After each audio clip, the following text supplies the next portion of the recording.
Hey, this is the first time I've done this, so I'm a bit nervous, but hopefully it goes well. So I'm going to be doing these Haskell problems. We're on Haskell.org, and there's 99 Haskell problems, which apparently were originally Prolog and then Lisp, and then someone like turned them into Haskell problems. So yeah, we're just going to be going through them. Um, you know, there's mainly so I can like learn and get better at Haskell. Um, for people out there who are wanting to learn Haskell, this probably isn't like good for an absolute beginner. Um, but if you're like know the basic syntax of Haskell, but have a bit of trouble with like recursion and that kind of thing, like writing your own functions, then this might help. Yeah, cool. Let's just get into it. I'm gonna kind of be describing what I'm doing as I go in a kind of stream of thought. Okay, so problem one. Also, so the first like 5 or 10 problems I think I have done before. So, and I was just looking over it, and they're like the first few ones are like fairly easy. So, um, like if you think like, oh, look, he knows all of this already, like wait till later on. um, okay, so find the last element of a list, and obviously we can't use like inbuilt functions. Like I think there is an inbuilt function for like the last element. But cool. So let's go. So we're going to do the type signature first, which is you write the function and then these little 2 colons, and then we want any type, but as long as it's in a list. And we go to A. So, cool. So we're just going to do super basic recursion, which is if we give in the empty list, we actually empty list. So this pattern matching breaks up the list. So this has the first list, so the first element of the list, and then the x's are like the rest of the list. So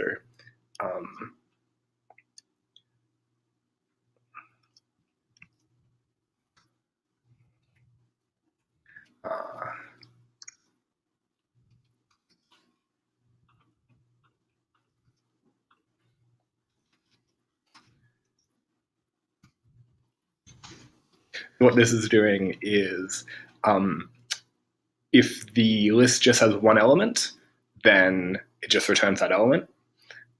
So like the last element of a 1-element list is like that one element. And if the list has more than one element, then it takes this x, which should be a underscore like that, which is called a wildcard. And we do that there, meaning instead of an x, just like as a way of reminding ourselves that we don't use that variable, like we don't use x there in this bit. So yeah, so this ignores the first x and then just takes the rest of the list and puts it back into the function and recursively calls it. So it ignores the first item, then takes the list, ignores the first item of that list, which is the second item of the original list, until it gets to an item with just one, sorry, a list with just one item, and then it returns that item. I should also add a case of an empty list, like which should be an error because you can't have a last element of an empty list. But I'm not going to do that. But like I would do that if this was like going to be a function in a bigger thing. Okay, so problem 2. Find the last but one element of a list, so the second last element. Okay, so the type signature is going to be the same because we're taking in a list of any type and putting out that element. Okay, so I'm tempted to just go P1, P2,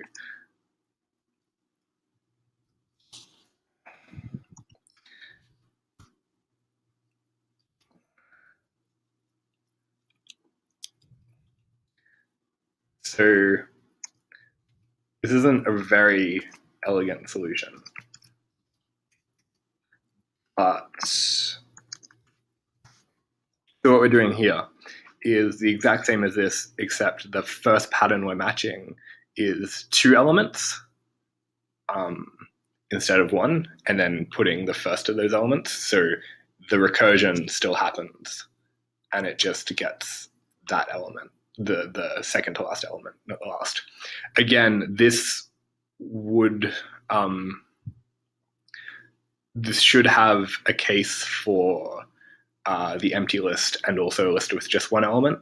But again, I'm not sure how much they want us to like catch errors and that kind of thing. Also, we should be testing these. So let's go P1. Also, awesome thing about Haskell is you can make a list like that. So you just go the first element and then dot dot and then the last element, and then this returns a list of numbers 1 to 10. But with the function it returns the last one. Let's do the same thing with 2, and this should be 9. Great. Okay. Problem 3. Find the kth element of a list. The first element in the list is number 1. So,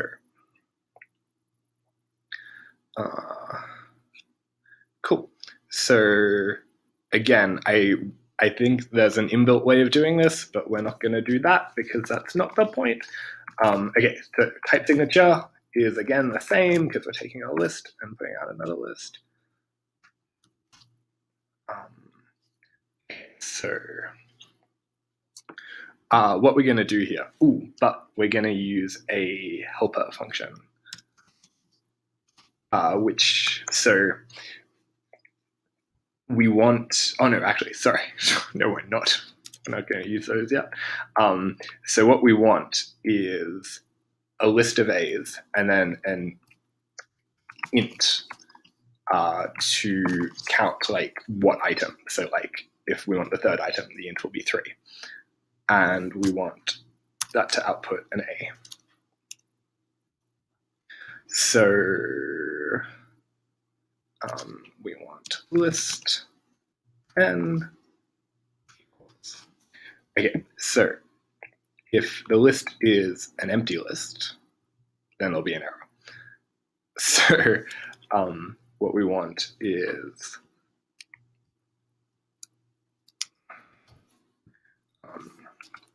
x equals. Okay, so what we're doing here is that, let's say the base case, let's say, is a 1. So if someone gives us a list and then they want the first element, then, which they would if n equals 1, then we just give them x, because x is the first element of the list. Okay, and then recursion. So then if n, the number they give us is anything more than 1, what do we do?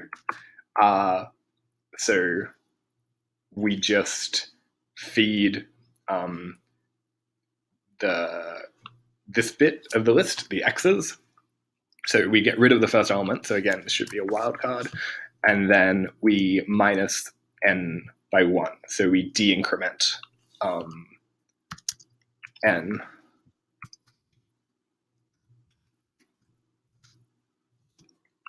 You need to put these brackets here because function binding is stronger than operator binding, I think. So what this is doing is it's counting down by every time we recurse and feed the function back into itself, we're minusing n down by 1. So let's say the list is, n is 3, so we want the third item. First time we call the function, n is 3, so we ignore the first item of the list and feed it in, n is now 2, then we feed it in again, n is now 1. 3, 2. Yeah, and so this x, when n equals 1, this x will be the third item in the original list. Again, let's just test that. Let's go. So this should be 4 and 1 and an 8. Great. Awesome. Okay, recursion. So hopefully by now you're seeing a pattern in how we build these functions recursively.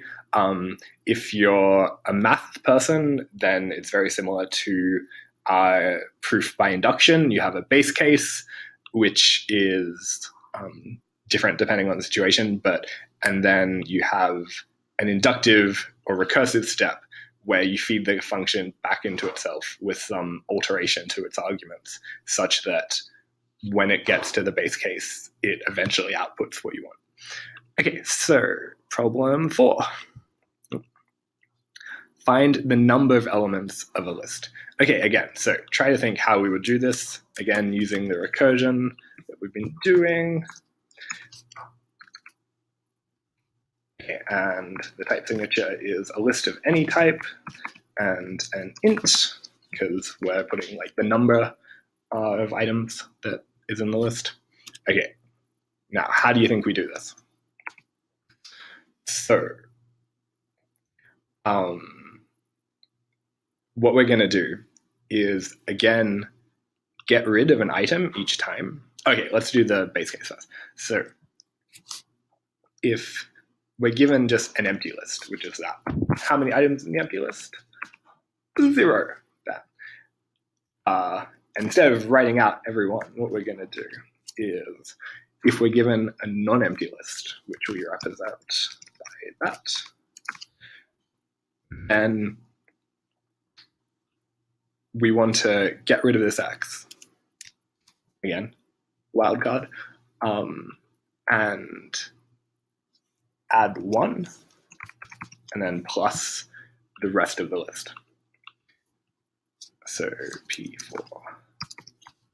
So what this does is, if the list is like 3 elements long, it goes in, so the x is 1, and then the xs is 2 other elements, plus it by 1, and gets rid of that first variable, and then feeds a 2-item list into P4, which it then does again, and plus 1. So this will end up in a long string of pluses, and a 1 for each item in the list, and then at the end there'll be a 0 when it gets to the empty list, and then it'll all recurse back, and we'll get the number. Woohoo! Again, let's test it.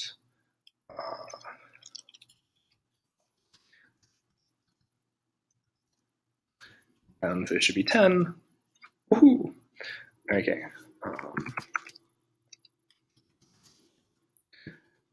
Okay, problem 5. Ooh, reverse a list. Okay, so this is interesting. I remember this one being a bit harder because we need to be a bit more clever than just a recursion here. Okay, so we take a list. So the type signature is a list of any type to a list of the same any type, because like the same list, the items in the list are the same.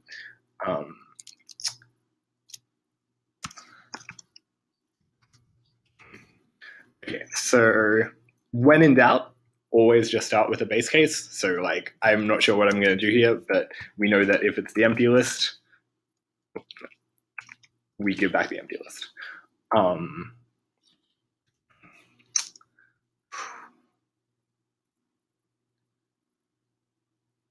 We also know that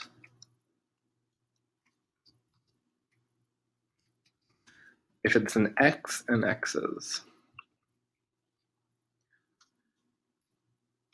then, okay, I think what we want to do is go, so here we've used, okay, so we've been using this cons operator, which is a colon, and the way this works is in Haskell. in Haskell like 1, 2, 3. This is a thing called syntactic sugar, which is just like a nice looking way of doing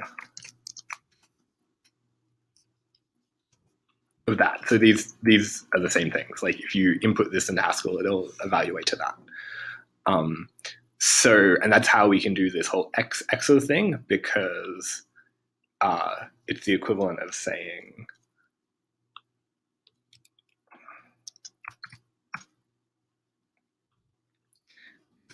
in the same way that this 1 will then go into there. That's like how this XOR thing works. So I think what we want, but that doesn't work in reverse. So if you try that won't work, because it's like it goes in that direction from left to right. And this will be like, why are you trying to put 2 into a 3? Like 3 isn't a list. If this was a list, it would be fine. Although again, this wouldn't work because I think you'd put an empty list in with 2 numbers. And in Haskell, unlike in Python, in Haskell, all the items of the list have to have the same type. So what we're going to need to do is, also the other way of connecting lists is with 2 pluses like that. So what we're going to do is go X, and then put that at the back, and go, and then recurse the list. 5.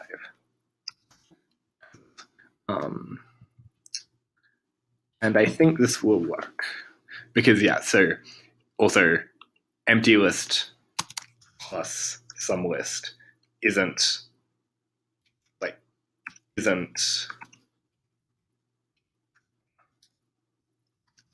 It's just that. That makes sense. Okay, so yeah, that should work.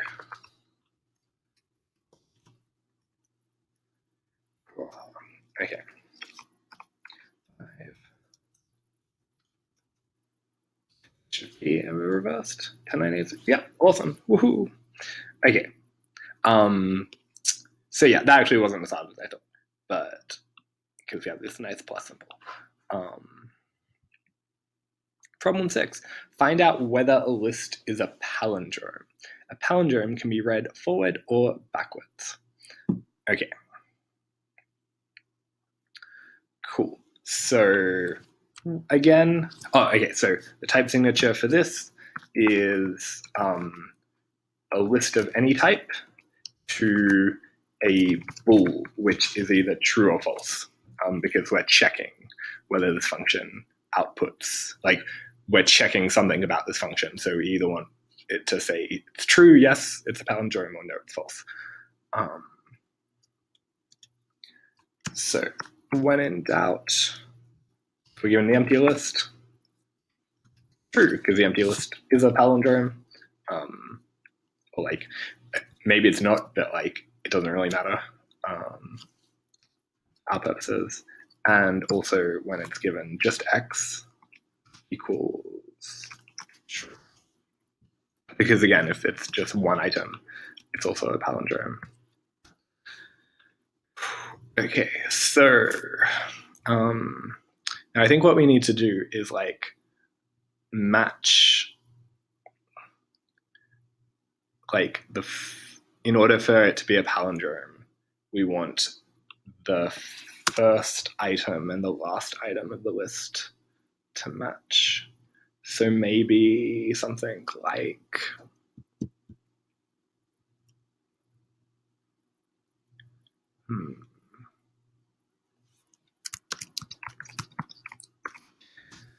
okay, so we're going to use a guard, which is like a if statement. So we do this bar here, and then we write something, and then if it's true, then we tell it what to equal and stuff. Okay, so if X is equal to something, like the last element of the rest of the list, we could use our last element function.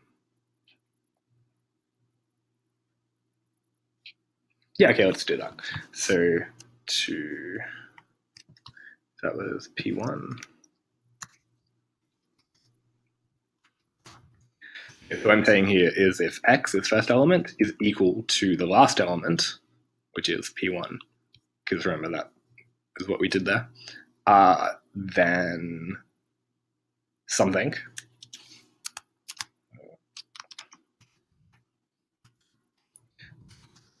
otherwise. Okay, so here we'll also need to recurse. And we can't just feed, we can't just go p6 because this element. Okay, I've just totally thought of an easier way of doing this. What we can just do is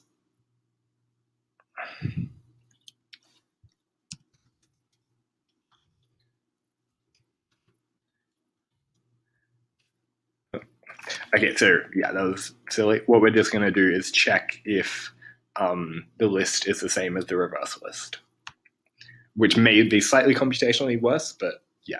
Okay, so what we're just going to do is list equal to p5. See, we're learning together. Isn't this great? Yeah, as you can tell, I'm in no way an expert at Haskell or at programming at all in general. And yeah, like there's a learning experience for both of us. Okay, so p5 list equals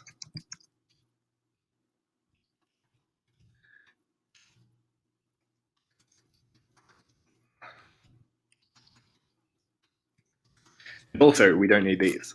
So yeah, so basically what we're just doing here is saying we have the list, which is this list. We're taking it into our nice flippy function, like reverse function, and then if the original list is equal to the list that's been reversed, then it must be a palindrome. And otherwise, there's like, you know, else statement in like an if and then type thing. Otherwise, it's false. So I'll purchase you one day, Sublime. So yeah, so if we go, dun dun dun, our first error. Okay.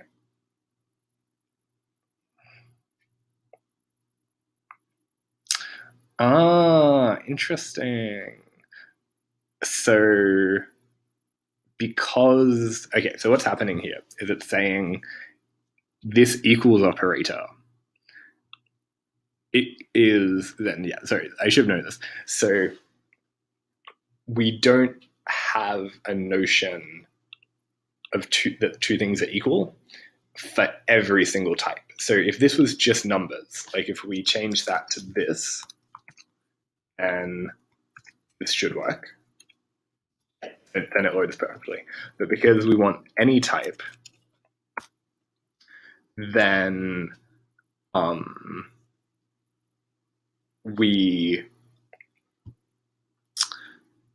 so some things in this like any type don't have an inbuilt notion of equality. Like you can't say is x equal to y of these type.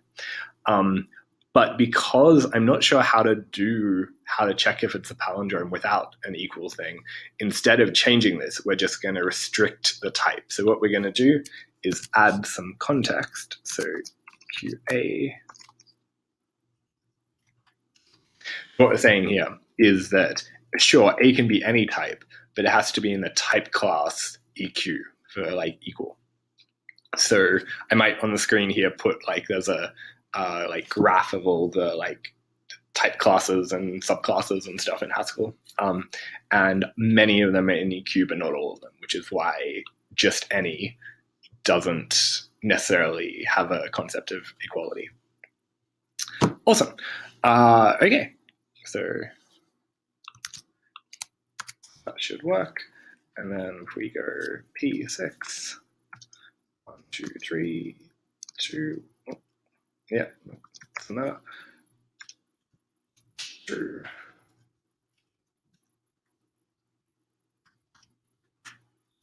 Yeah, awesome. Winning. Okay, so problem 7. Are we having fun? Flatten a nested list structure. Transform a list, possibly holding lists as elements, into a flat list by replacing each list with its elements recursively. So what this means is if we're given a list like that, it wants us to output that. And same if these had lists in them. So we take any amount of nested lists and just output all the elements. That should be that. Okay, so let's do this. P7. So we don't need the equality because we're not going to measure, we're not going to compare to the elements. So we can just go back to A, and we want A, I think.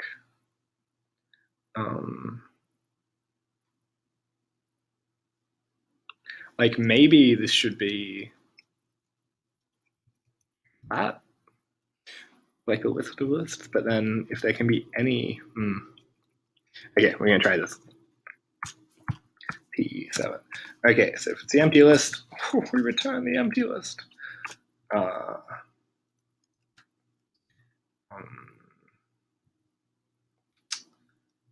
P7. Okay, now if we're given x's, then okay, so if x is an element, okay, so there's two possibilities. So x could just be an element, or x could be a list that has elements in it. And I'm not sure how to check.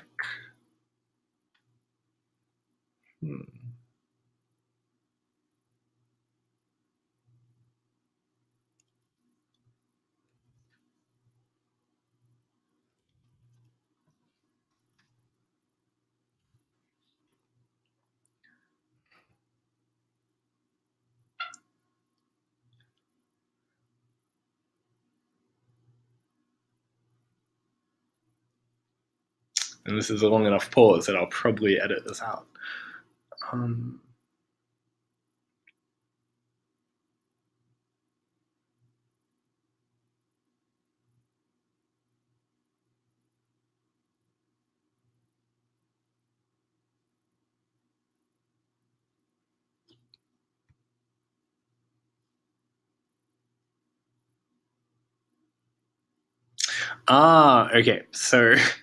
Okay, so the problem might have been that I didn't read the rest of the question. So there's this data thing. So we have to define a new data type because lists in Haskell are homogeneous. That's the thing I was saying about, yeah. So nested list A equals LMA, or list of nested lists. Okay, great. So let's do that. So what this is saying is we're defining a new data type called nested list A equals. So A is the type, so it's saying just like A here is in the list brackets, means this function takes a list, the elements in the list can be any type. It says that what we're going to use A for also can be any type. So nested list is either an element, A, or, so here the bar thing means differently to that, or it is a list and nested list. So notice how there's like recursive, so it's either just has an element, or it has a list, and then the elements of that list are itself a nested list. Great. So we're going to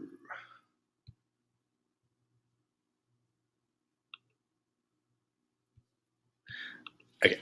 So now that we have that, we are going to go P7.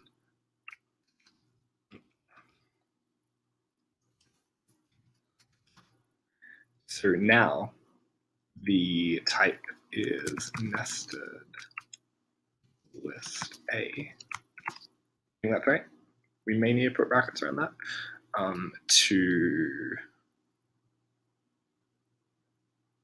Now, do we need, and also, we're also going to put deriving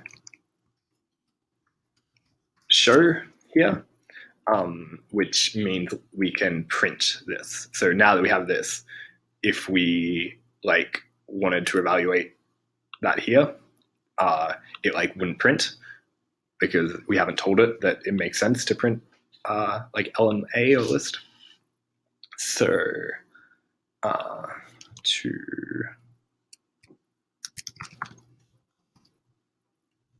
yeah, I think that should work. And then P, what's that? Okay, so in the same way that we need a base case for recursion, so maybe that should just be a list of A, because if we're just given ln, so we're going to do a base case is going to be this possibility, which is a nested list is just an lm A. We're going to say, oh, that may have to be in brackets. And we're just going to return X. So yeah, I am going to make that just a list of A. Okay, and then the other possibility is what if it's a list of nested list A. So in that case, we're going to go P7 list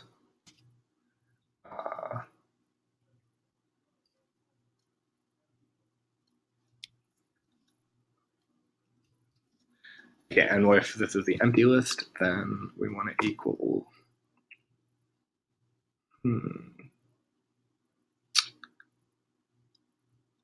nothing, I think.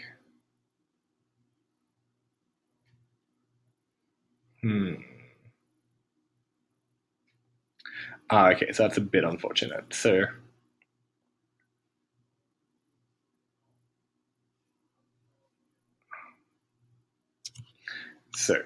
if this was x's, which is the same as what we've done before, then what we want to do is go P7 on X, so the first element, which again, remember, is either an element, which will return that element, or a list, which will recurse.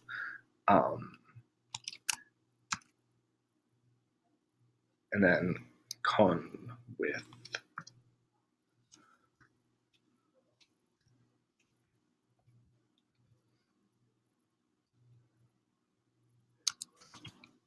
and then do the same for the rest of the list. But the problem is that we need, I think we're going to have to do this with pluses instead, because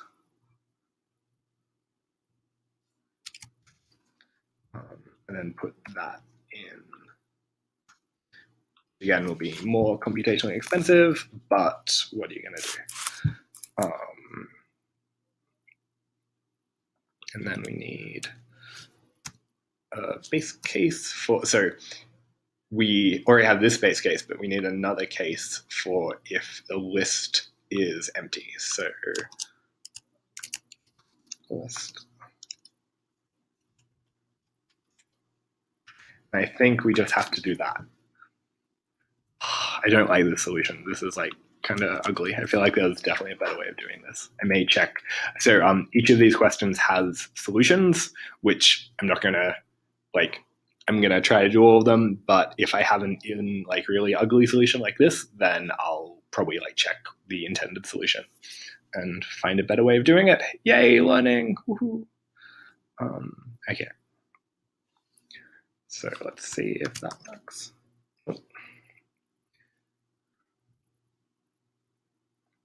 Interesting.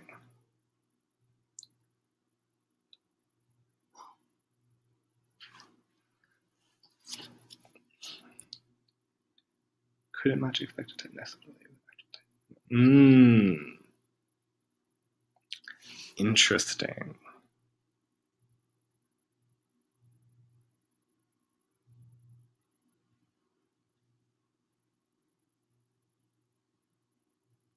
Okay, so what this is saying is here it's expecting this is a list of nested list A's, right? And what it's saying is, wait a minute, I don't take in lists of nested list A's, I just take in nested list A's. So what we're going to need to do is reconstruct this data by feeding the remaining part of this list back into like the list data constructor. So we're going to need to go like that. And now this list is like, it's gone from a list of nested lists to that nested list being put inside a list, thus making it a nested list. Oh my God, recursion. Okay, so that should work now. Yeah. Okay, and I'm not going to test this because I'd have to like write a thing. Okay, I'll do one. So P7.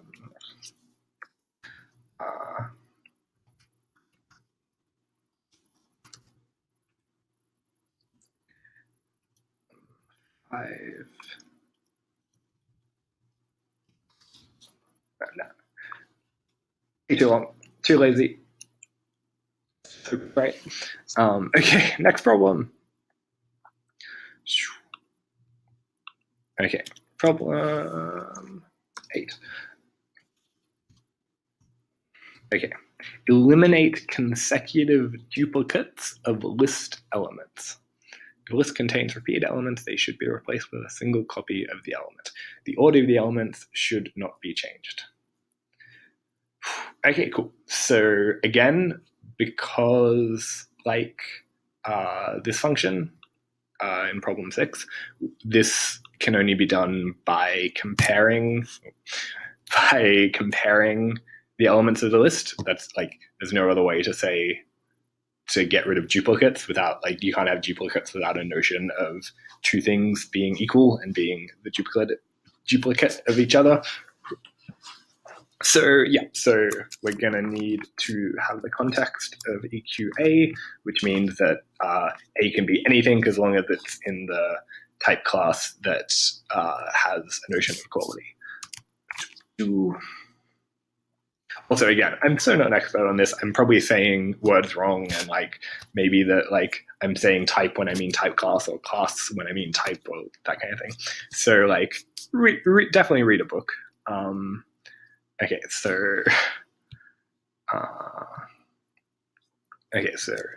we take in a list and we return another list with less elements, possibly. Okay, so as always, what do we start with? The empty list. And what's after we remove duplicates, what are we left with? The empty list. Okay. So now the way we're going to do this is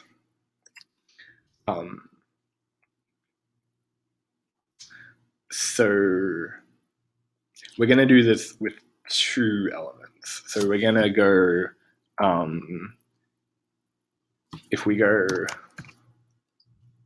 like that, so X here is the first element, then Y is the second element, then ZS is the rest of the list. So, and we're going to need to know, okay, so I'll come back to that in a sec. So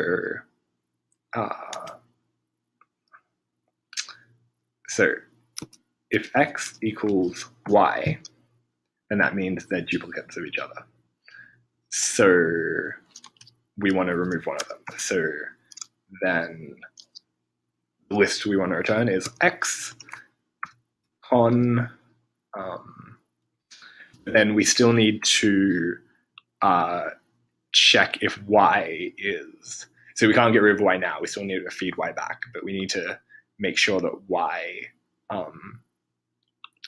is not the first element of these, if that makes sense. So P8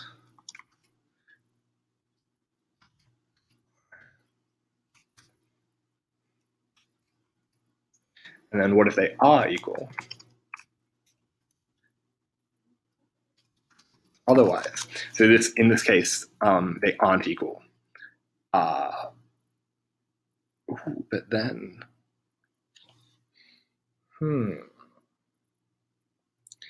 okay, no, so this won't work.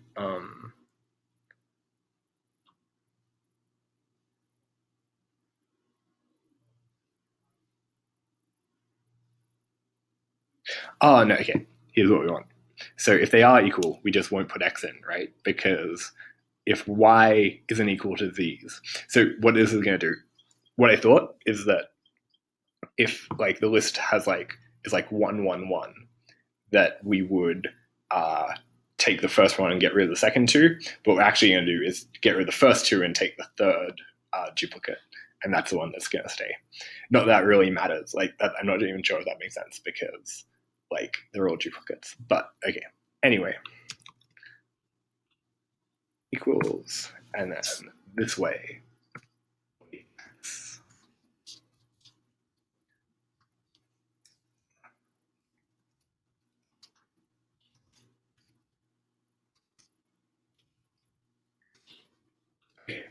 Now, the only problem with this is that what if the list only has one element in it?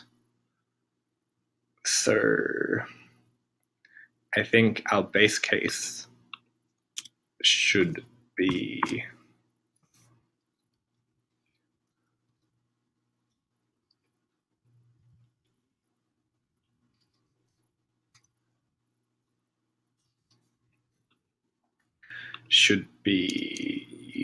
that.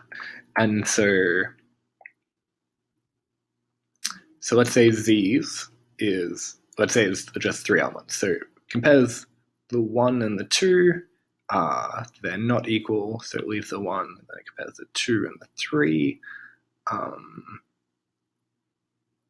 They're not equal, so, and now y is, yeah, I think that works. So we actually don't need this base case. I'm going to leave it there because it means that if we're given an empty list, it still returns, but this function shouldn't be given an empty list, and like we don't need it for the recursion. Like if it's given a non-empty list, the recursion will never get to here because we only remove one item per time per recursive step, and then there'll always be because this line doesn't recurse, we'll never actually get to this line unless we're given just the empty list first. Okay, so let's try that out. Okay, so P8, 1, 2, 3, 3. What about 3, 1, 2, 3? What about 4, 5, 5, 2? Right. Now, notice how there's a 3 here and a 3 there. So that's a duplicate. But the question said only eliminate consecutive duplicates. So because they're not next to each other, that's fine. I assume a later question will ask us to remove duplicates of it, like whether or not they're consecutive. But for now, we don't need to do that. Okay, next problem. We're almost up the first 10. Got 99 problems, but Haskell ain't one. Okay, pack consecutive duplicates of lists. Yeah. Pack consecutive duplicates of list elements into sublists. If a list contains repeated elements, they should be placed in separate sublists. So we want to turn A, B, C into, yeah, And the reason why these is a string rather than a list is that in Haskell, strings are lists, like they're the same thing. So like in Haskell,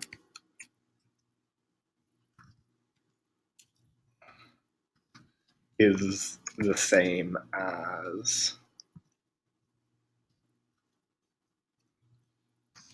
like if we put those, like if we asked is this equal to this, it would say yes. So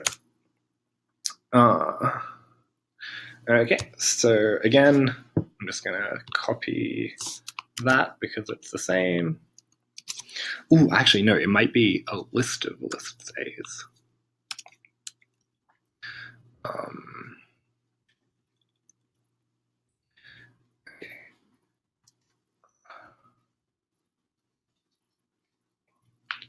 wonder how many we can get through. I have another hour left before I get kicked out of this room. So will we make it to 20? I assume they get harder, so probably not. But okay.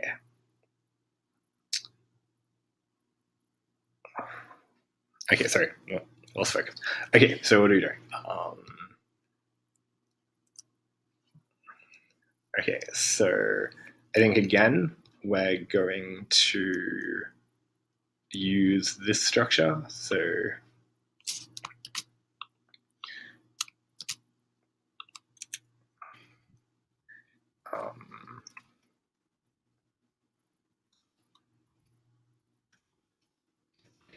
so there's two options. So either x is equal to y or they're not equal. So if x is equal to y, then we want something. Otherwise, we want something else. Remember, this is just like if and then. So it's like the equivalent of saying like if blah blah blah and any like else that. So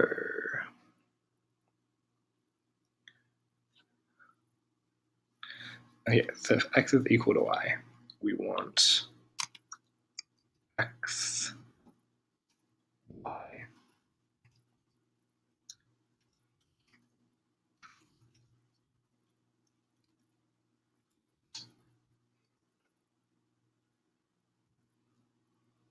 No, but that's not right.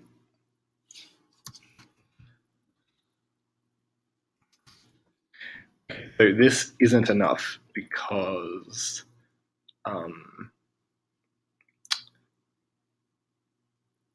if there is then if x and y are the same, that's fine. But if it's like an x and a y, and then the first element of these is also the same as these two, then it won't be put there. So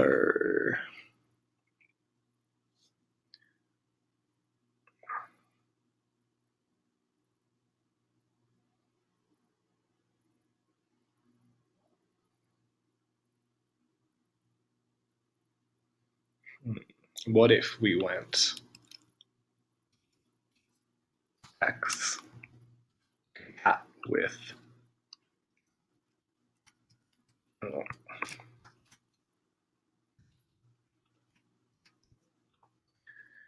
and then if they're not equal,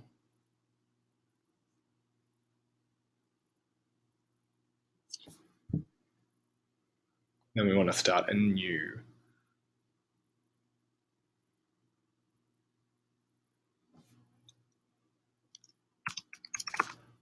p9. Okay, this actually might work. Okay, so what I'm doing here is saying, it's hard to explain. So, okay, I'm bad at explaining. You have to do the chaotic inversion there. So what we're doing is if x is equal to y, then we're putting x into a list with the y, and then but will this work?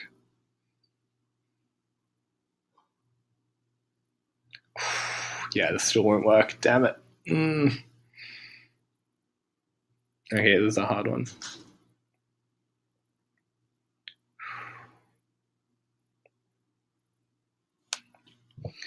It's okay, because I'll just cut the time it takes me to think. I'm also a bit hungry, so I might eat.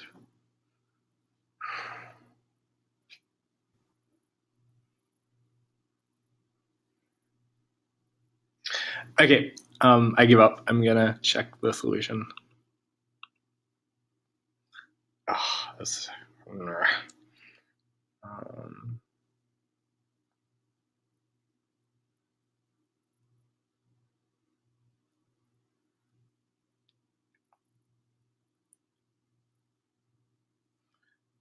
X is equal X filter.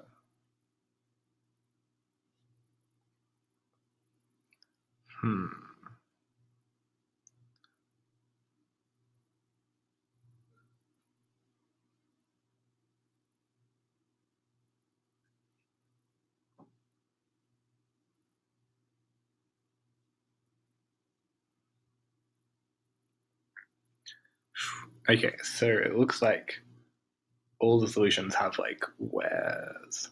Oh, okay. This one seems like the closest what I was going for.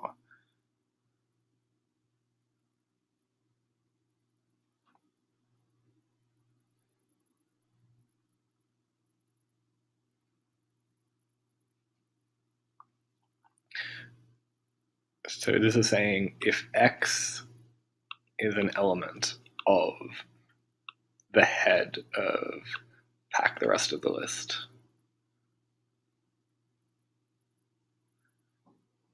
Okay, so let's try doing that.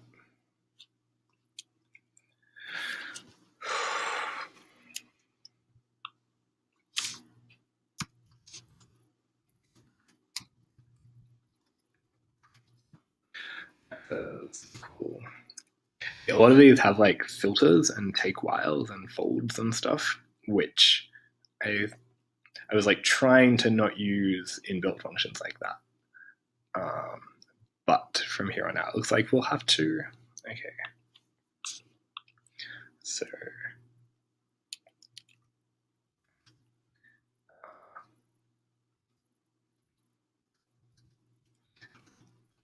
these little ticks are a way of using an infix, I think it's called. So in Haskell, so this is a function, and usually obviously functions, the arguments go to the right side, but sometimes like saying X is an element of a list, it's easier to have the function like in between. It just like reads better, and so we use these little ticks to do that. Head P9. Interesting. So if it has two elements.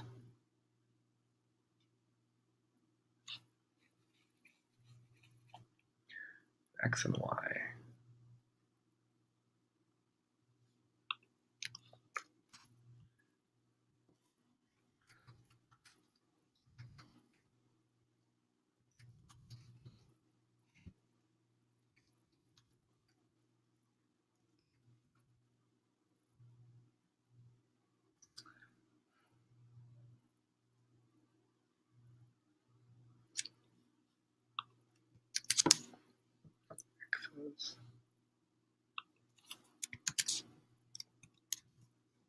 Tail.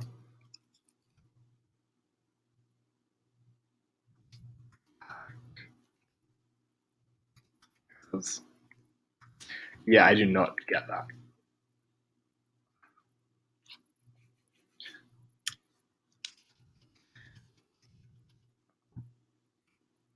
So is similar, I think, to what I was thinking with how that is.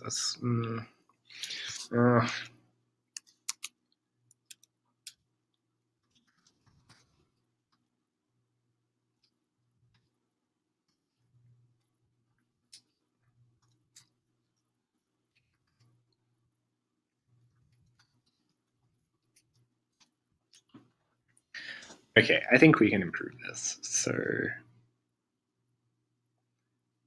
Head, pack X's. Tail, pack X's. Interesting.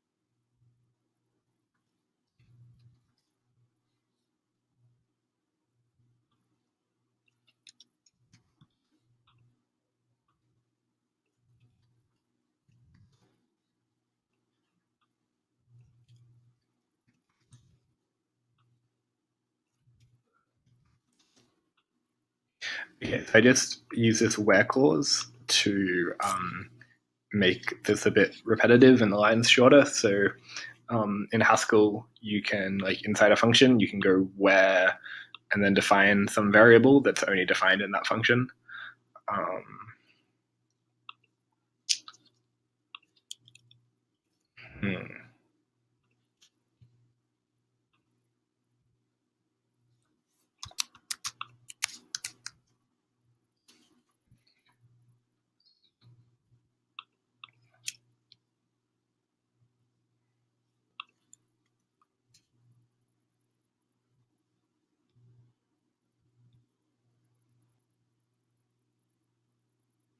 Okay, now I have no idea why this isn't working. Oh, what even is life?